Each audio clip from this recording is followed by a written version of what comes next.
Hello student, my self अनमोल कुमार गुप्ता। जैसा कि मैं आज आपको मेटल्स एंड नॉन मेटल्स पढ़ाने वाला हूँ, ठीक है।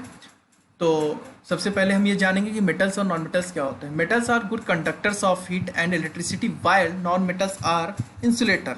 इट मीन्स जो मेटल्स होते हैं वो उष्मा और विद्युत के अच्छे सुचालक होते हैं, जबकि नॉन मेटल में ऐसी प्रॉपर्टी नहीं पाई जाती, ऐसे गुण नहीं होते हैं। इसी कारण इन्हें कुचालक कहते हैं, ठीक है। जिसका मतलब ये हुआ कि गुड कंडक्टर्स का मतलब ये हुआ जिसके अंदर से विद्युत और उष्मा का प्रवाह आसानी से किया जा सकता हो, ठीक है। और मेटलाइट्स मेटलाइट्स क्या होते हैं? ये मेटल्स और नॉन मेटल्स के जो बीच की प्रॉपर्टी होती है, वो इंटरमीडिएट जो होते हैं, उन्हें मेटलाइट्स कहते हैं।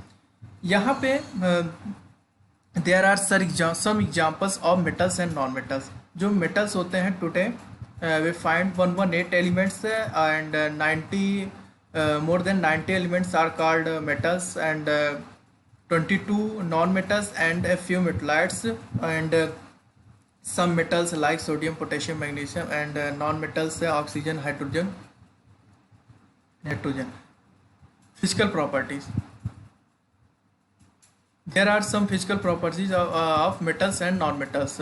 First of all, generally accept para Hg, except Hg, all elements are called metals because it is form solid form, जो कि सॉलिड फॉर्म में पाए जाते हैं, जबकि नॉन मेटल्स में तीनों फॉर्म पाए जाते हैं, ठीक है।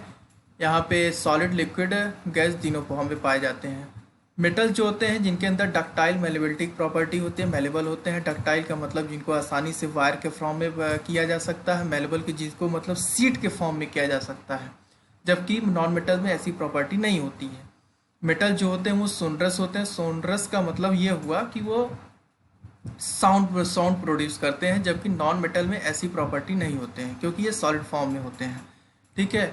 इनमें लेस्चर, इसमें मतलब साइन होती है, और जबकि नॉन मेटल में आयोडीन को छोड़े में इनमें कोई साइन नहीं होती है। यहाँ पे इनमें इनका मेल्टिंग पॉइंट हाई होता है बिकॉज क्योंकि ये आयनिक बॉन्ड प्रेजेंट होता है। आयनिक बॉन्ड को ब्रेक करने में हमें ज़्यादा एनर्जी देनी पड़ती है, तो दैट्स वाई इनका यहाँ पे मेल्टिंग पॉइंट हाई होता है। ये जैसा कि मैंने बता दिया कि ये उष्मा के अच्छे सुचालक होते हैं, और इनकी डेंसिटी भी बहुत ज़्यादा होती है एक्सेप्ट सोडियम और पोटेशियम को छोड़ के, ठीक है।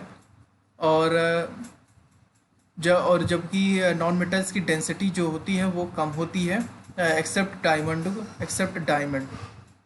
ये हाईली रिएक्टिव होते हैं, बस नॉन मेटल इन्हें रिएक्शन नहीं होता है। और जैसा कि मैंने बता दिया, यहाँ पे आयनिक बॉन्ड प्रेजेंट होते हैं, और यहाँ कोवैलेंट और हाइड्रोजन दोनों बॉन्ड प्रेजेंट होते हैं।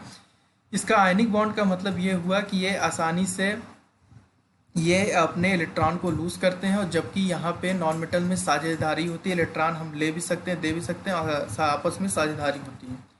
और यहाँ पे केमिकल प्रॉपर्टी ये है, जो मेटल्स होते हैं वो ईजिली कोरोडेबल होते हैं, मतलब ये आसानी से इनमें कोरोजन की प्रॉपर्टी हो जाती है। कोरोजन का आप कह सकते हैं कि जैसे कि आपने देखा होगा कुछ मेटल्स अगर हम इन्वायरमेंट में छोड़ दें तो उनमें एक लेमन लैंग्वेज में कहें तो जैसे मूर्छा पकड़ लेता है, उसके ऊपर एक परत जम जाती है, क्योंकि वो इन्वायरमेंट के साथ आसानी से रिएक्शन कर लेता है, और ये इलेक्ट्रॉन को लूज करते हैं, और इनकी जो इलेक्ट्रिविटी होती है, इलेक्ट्रोनिगेटिविटी होती है, वो बहुत ही लो होती है, जिसके कारण ये एटम जिसके कारण जो नाभिक होता है वो एटम के इलेक्ट्रॉन को आसानी से खींच नहीं पाता है, खींचता नहीं है।